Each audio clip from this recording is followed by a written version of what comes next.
Police are investigating car break-ins that occurred during Saturday's game against Georgia. Yeah, police and 3 victims confirmed that the thefts happened in the purple lot where valuables like cash, iPads, and computers were stolen.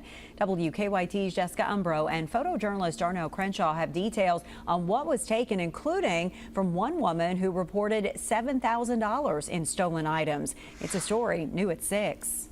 Saturday night inside Kroger Field, an intense physical game. But outside in the purple lot, it seems someone was creating havoc off the field. We were extremely shocked. It never had an issue with any type of vandalism. UK fan and judge executive of Harlan County, Dan Mosley, drove 2.5 hours to see the Cats play. But he wasn't in a happy mood after the game when he saw this. The window of his Lexus IS 300 smashed. Kind of the opinion that when we pay the fee that we pay to park there, that there should be adequate monitoring and security. Nothing was taken, but Judge Mosley believes a total of 5 vehicles were broken into that night. And then you could tell my center console was opened up. Chris Smith's brand new GMC Sierra truck, he only had it a month, and the passenger side window busted out.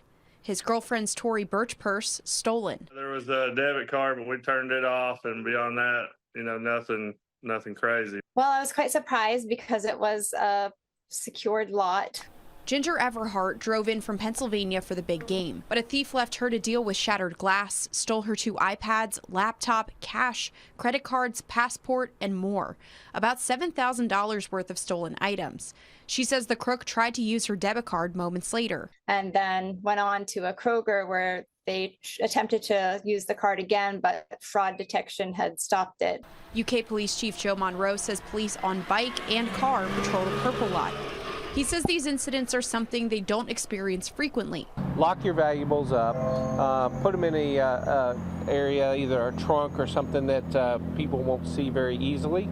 Everhart's advice is simple. Don't even bring it. In Lexington with photojournalist Darnell Crenshaw, Jessica Umbro, WKYT.